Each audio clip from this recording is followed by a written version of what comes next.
Let's go into the course. Now, first of all, I want to bring you to the introduction of this.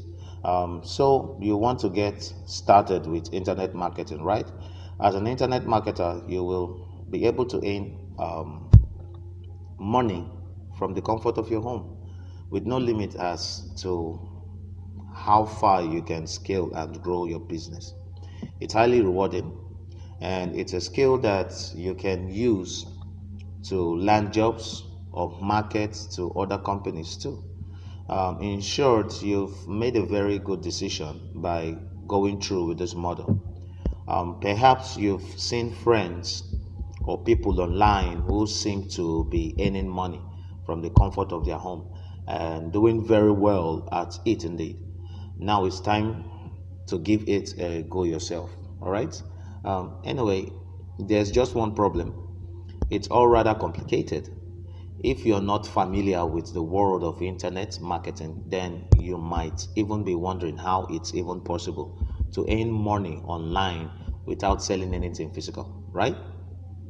It seems like everyone is promoting each other and no one is actually shipping any physical product. Then there is all the jargon, PPC, affiliate marketing, display ads, SEO, SMO, CTRO, CPA. It's all a bit daunting and it's certainly not clear how or what to start. So, continue with the model and we'll take a look at everything you need to know in order to become a master of internet marketing and to start making lots of money online. Now, chapter one, it's how to choose a niche to target. So, the first step to creating an online business is to choose what kind of online business you want to create. This starts by choosing a niche. What is the subject matter you will be dealing with? That is what choosing a niche is all about. And on this chapter of the model, you'll be learning how to do this, and you will see how this initial decision goes on to influence every other step. All right. So first, what is a niche, and why does it matter? Every site have a niche which describes the kind of thing that you will be writing about and the people you will be writing it to. Your site might be a general site or a personal blog that doesn't stick to any particular topic. But even then, there will be at least a theme or a field tying it together. You might write about books, coffee, and the city, but that's still a niche in its way, and it's one that will attract a very specific type of person. And knowing and understanding your niche is incredibly important if you hope to be able to make a success of your site. Unfortunately, too many webmasters do not really fully understand their niche and their sites tend to suffer as a result. Essentially, you should know what your niche is. For most site owners or bloggers, this will be an incredibly easy question to answer. The site will probably be about football or technology, and that's fairly easy to define, right? If your site is more general, though, then make a list of all the topics that you write about regularly, and then think about like number one, what ties them together, and number two, what kind of person will read them. You will probably you have probably created a new niche for yourself, but as long as your future content meets those same criteria, then you will be on the money, right?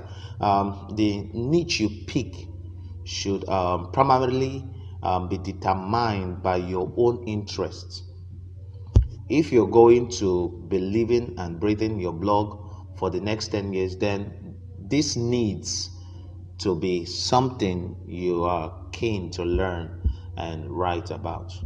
Okay. And then what's more is that you won't be able to deliver really unique and valuable content if you don't know anything about the topic. And hiring professional writers won't guarantee that you will find someone who has a real passion and interest for the topic. While that's true, you also need to consider the viability of the niche choice. How competitive is it? Do you stand a chance against the bigger sites? How profitable and monetizable is it? We'll get into this more in future chapters, okay? But the subject you choose should be something that people are willing to spend money on, and that is lots of opportunities for informational products. All right. So finance is the very best niche in this regard because there is so much money to be made on the subject. But likewise, you'll find that you can make a lot of money writing about dating, fitness, or other topics that speak to a fundamental human need in this way. So, secondly, why you should get more specific when choosing your niche. So, but in order to really succeed and to gain an edge over the competition, you need to go a little deeper, right? Sure. Sure, your site might be a technologist website, but what kind of technology do your website write about? What kind of technology do you really write about? Who are you writing for? And what is the purpose of your site? So, for instance, you might write about all kinds of technology, but find that you seem to stick more to technology that's just around the corner. Perhaps you write lots of big previews for technology that's coming, and perhaps you write in a very technical way that is clearly aimed at people who know their stuff. So this is a very different niche from a site that reviews basic commercial technology.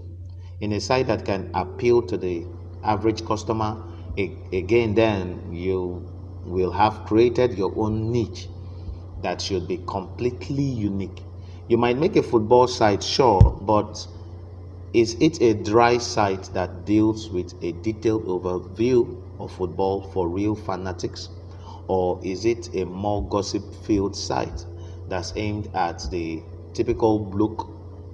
Again, these are slightly different niches, and it's important to recognize the difference. If you can be consistent with your precise niche, then understand that you will find that your site offers something that not every other site does. You will have specific audience and people who particularly like the way you approach the topic. Stick to your guns, and you can make your site highly successful as a result. Thirdly, the power of creating your own niche. That said, though, there are few niches left that have a good number of people interested, but nevertheless don't have too much overcrowding in the marketplace. This is particularly difficult when you consider how important it also is that you actually be interested in the niche that you are going to be dealing with so regularly from now on, and that you actually know a thing or two about it too. So, how do you stand out without limiting your appeal or writing about something dull? Well, one solution is to come up with your own niche and to create a website that will be unlike any other. Here, we will look at how you can potentially accomplish that. All right. So, the next is sites that don't fit nicely into boxes. When you browse the web for inspiration on niches for your website, you will often find lists of categories such as fitness, making money, football, film, and others like those. Okay, not every site though has to fit neatly into a category like this. It is possible to come up with a completely unique angle and to create a niche that wasn't there before. Take lifehacker.com for instance, and lifehacker.org. These sites exist in the same niche but go back a decade, and that niche wouldn't have existed. These sites tie together lots of teams using a way of life or attitude to gel it all together. In this case, that attitude is the hacker attitude, where DIY applies to everything from self-improvement to making money, but you could just as easily build a site around any other central idea like this. Okay, so next, bringing various concepts together. If you can't find a new team to link the items on your sites, though, then another option is to simply combine multiple existing niches that you think will go well together. All right, this way you have your built-in audience because you will get visitors from both of those existing niches, but at the same time you will have your own unique USP and be able to offer something that's different from everything else. Examples might include bodybuilding and self-improvement, making money online and city living, travel and art, or cafes, coffee and books. Alternatively, just taking a broader approach with your stories can help to give your site more meat and put your niche more in context with other topics.